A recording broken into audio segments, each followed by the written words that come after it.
What's good? It's Woog. Please like the video, subscribe to the channel if you love music like I do.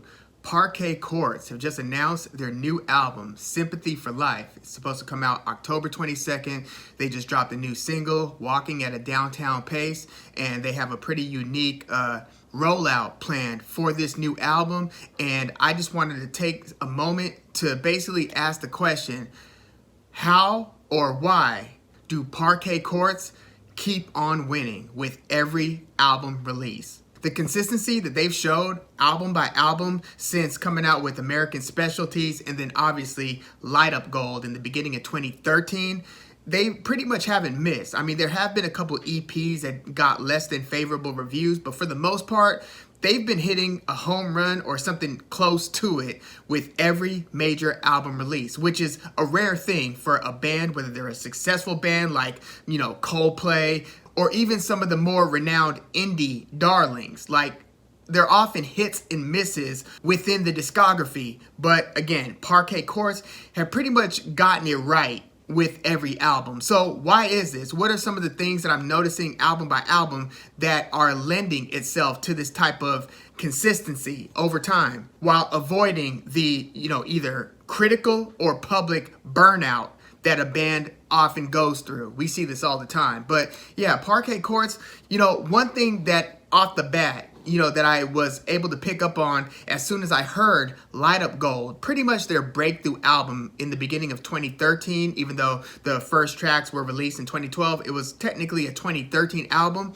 The first thing that jumps out is the fact that they have two lead singers and singer-songwriters. So they have Andrew Savage and Austin Brown. So when you're listening to an album and you have, two songs in a row with somebody with the same voice and same, even if it's the same songwriting style, even though we'll get to the fact that both Andrew Savage and Austin Brown also vary it up on, individually on their songwriting structure, their tempo, the mood, and so forth. But it can really allow for a more diversified listening experience when you hear a couple songs and all of a sudden on track 3 or 4, it's a new voice, a new style, just totally breaking the monotony that could exist when you have one singer-songwriter throughout the entire album. Or, one singer-songwriter, even if you're getting the input writing-wise from the other band members, say like the bassist writes a song,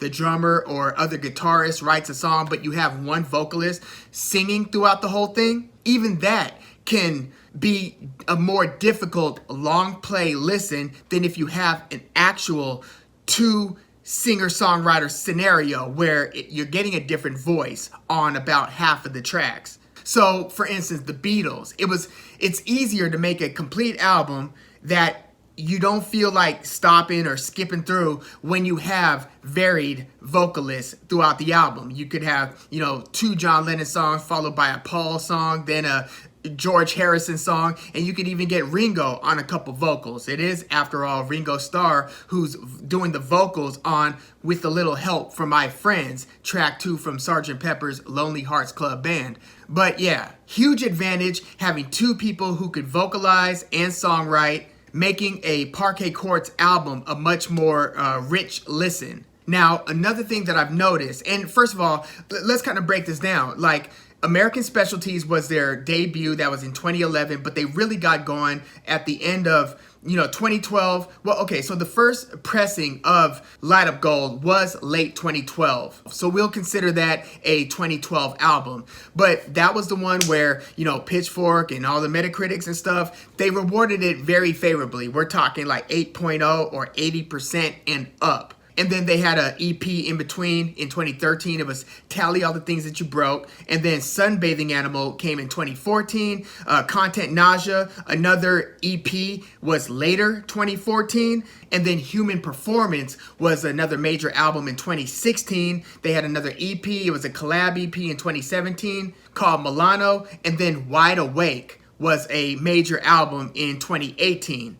But another thing that I'm noticing with these major album releases is that Parquet Courts tend to have really fiery and dope track ones. Think about it. You pop the album in as soon as it gets going. If you're captured with the first song, that can often buy a band another 2 or 3 songs. So even if track 2 and 3 are letdowns, the fire in track 1 can allow for another listen to where you could, basically listen to the next few songs because of how good, or should I say, how well they pulled you in with that opening track. So Light Up Gold, Master of My Craft, track 1. That's the one where it's like, forget about it, I've mastered my craft. And then you think about the guitar licks and everything, just a outstanding and very catchy track 1. That was on Light Up Gold. And then Bodies Made Of, that was the one from Sunbathing Animal. You got Dust.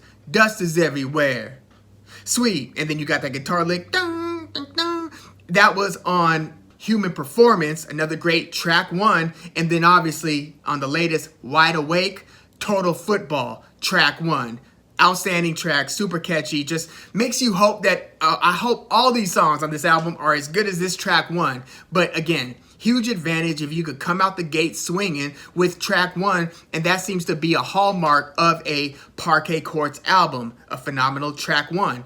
What else do? They vary the tempo or the pace. So you'll have a Dear Ramona, which I think was on Human Performance, kind of a slow, more melancholy track, a kind of a downer, but it's usually sandwiched between 2 more upbeat, up-tempo types of songs. Or look at, the last album, 2018's Wide Awake, and remember the song Till the Water Gets Too Hot. It was kind of like a slow burner, 4 minutes long, with the heavy synths and the kind of dreary singing from Andrew Savage, kind of slowing it down, which again breaks the monotony. If the entire album is like these 1.5 to 2 minute just fast up-tempo punk style burners, you could get burnt out. Even if it's only a 30-minute album, which we'll get to the length of Parquet Courts albums, which they tend to be pretty short, but you could get burnt out if you get 5 songs in a row that are just these fast burners. But that's why Parquet Courts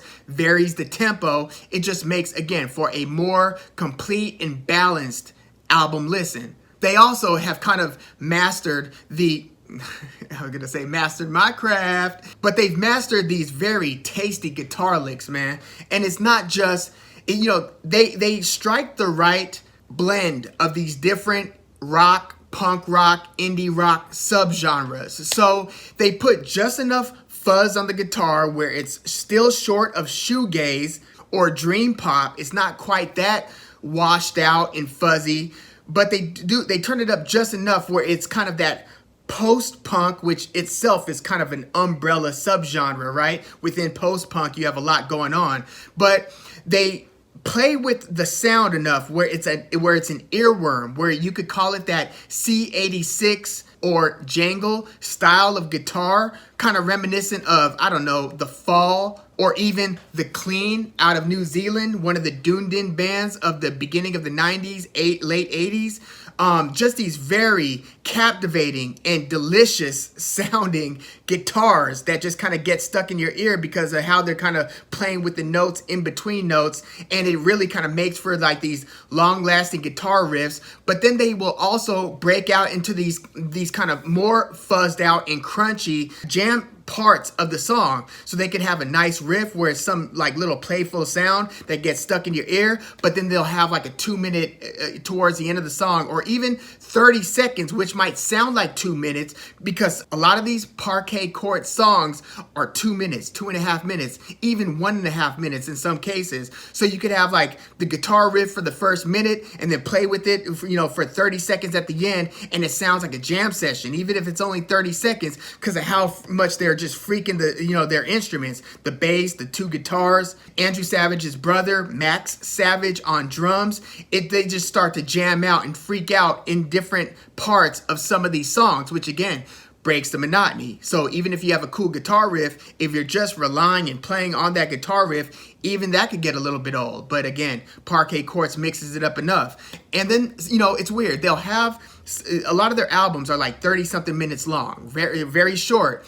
But the ones that extend beyond that often have one song that could be like 5 or 6 minutes long, and almost every other song on the album is like 2 minutes, 2.5 minutes, but they have one song that's like greater than 5 minutes. So Light Up Gold, 2012, again, their breakout album with Master of My Craft and then Borrowed Time. which go back and listen to the way that track 1, Master of My Craft, just blends perfectly into Borrowed Time. It's just a clap of 3 sticks. So they end up Master of My Craft, and then you hear like click, click, click, dun, dun, dun, dun, dun, dun, and they get right back into Borrowed Time, track 2. But on that same album, they have a song, Stoned and Starving, one of Parquet Courts' more popular songs. But Stoned and Starving is a very long song compared to everything else on Light Up Gold. For instance, Donuts Only is a minute 21. You're No Stoner is a minute 50, but Stoned and Starving is 5 minutes and 11 seconds long. Sunbathing Animal actually had 2 of these longer songs, She's Rolling and Instant Disassembly.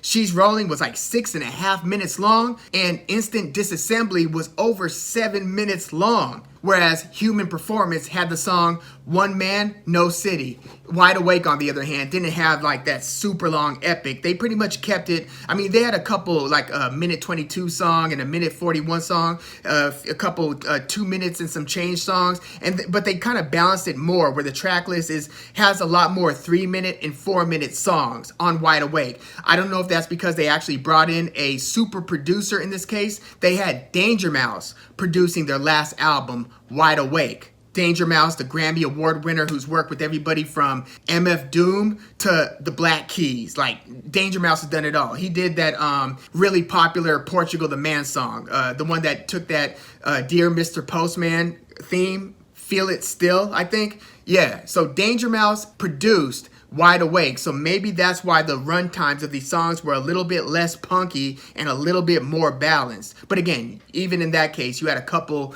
1 and some change minute songs. But yeah, they just follow these certain, I don't even know if formula is the word. I mean, because if you have 2 singer-songwriters, both with their own unique style, like Andrew Savage, he'll vary it up, where some of the songs he's singing like on Till the Water Gets Too Hot, but then another one's like track 2 on Wide Awake, I think it was called Violence, where it's like spoken word poetry, but he's yelling it, so it's very punk. He's like,